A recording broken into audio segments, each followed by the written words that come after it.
झी5 आजच सबस्क्राईब करा आणि पहा तुमचे आवडते शोज।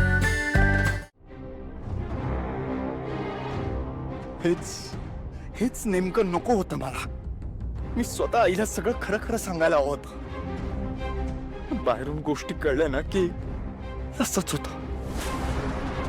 फोटोमुळे किती त्रास सहन करावा लागला पारूला। बिचारी घाबरली असेल। ती या नात्यातून माघार तर नाही घेणार ना?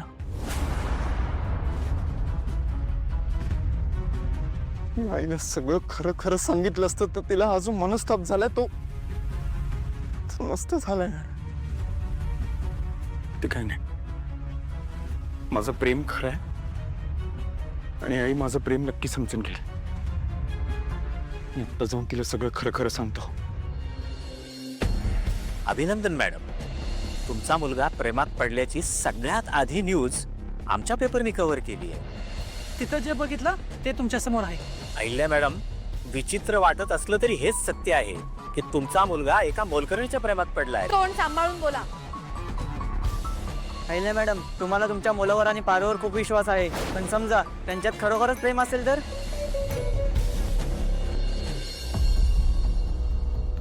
अहिल्या, तू परत काळजी करायला लागलीस ना? काळजी नाही रे श्रीकांत, पण हे लोक वाटेल ते लिहितात आदित्यबद्दल। मग तुला माहितीये मला सहन नाही होत ते। पारू आणि आदित्य खूप चांगले मित्र आहेत आणि त्यांच्या या पवित्र नात्यावर बोट ठेवलेलं मला नाही चालणार। आणि अजून एक गोष्ट, आदित्यची बायको मीच निवडणार आणि हे त्रिवार सत्य आहे जे बदलणार नाही। अगं आई, आई मला तुझ्याशी काहीतरी बोलायचं आहे। आदित्य, आपण नंतर बोलूया का?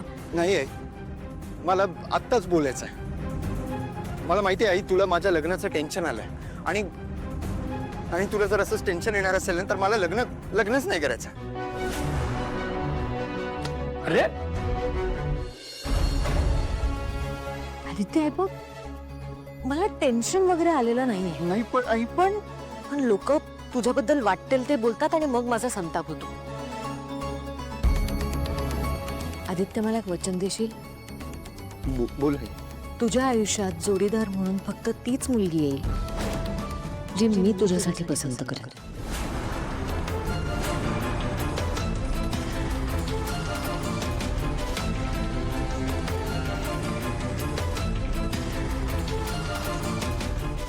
आई, तू म्हणशील ना तेच होईल। ओके, तू म्हणशील तसंच होईल। मी आलोच।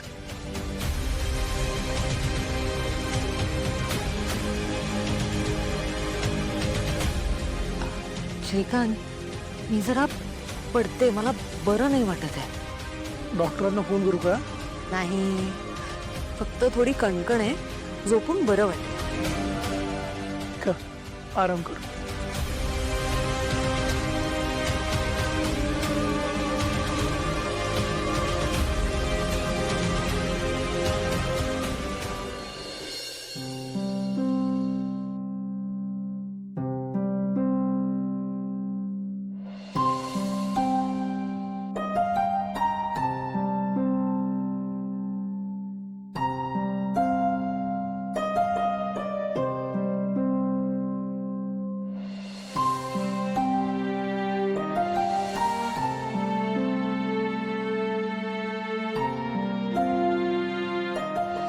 आदित्यने माणुसकीच्या नात्याने तिला सावरलं, त्यात प्रेमाचा वगैरे काही संबंध नाहीये। आदित्य माझ्या शब्दाबाहेर नाहीये, तर मी पसंत केलेल्या मुलीशीच लग्न करेन।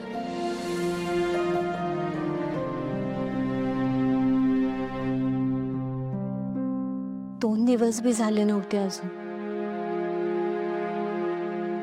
माझ्या आयुष्यात काहीतरी चांगलं घडत होतं। माझ्या या मंगळसूत्राला त्याच्या हक्काचा माणूस मिळत होता। पण नाही, मला असं वागून नाही चालणार. मी स्वार्थी नाही होऊ शकत. माझ्या प्रेमासाठी माझ्या देवी यांच्या डोळ्यातनं अश्रू येणार असतील ना, तर मी कधीच माझ्या देवी यांसमोर जाणार नाही. मला माहित आहे, मी तिकडे गेले नाही तर आदित्य सरांना नक्की त्रास होणार. पण हीच वेळ आहे. आदित्य सरांनी पुढे टाकलेलं पाऊल माग घ्यायची. मला जी भीती वाटते ना तेच होत आहे. पारुनी या घरात येणं बंद केलंय वाटतं. या पट्टीला कळत का नाहीये ही अशी संकटे येत राहणार आहेत. उलट आता आपण दोघं एकत्र आहोत तर एकत्र मिळून सामना केला पाहिजे. पारू, तुला कळत नाहीये का असं किती प्रेम आहे यार तुझ्यावर.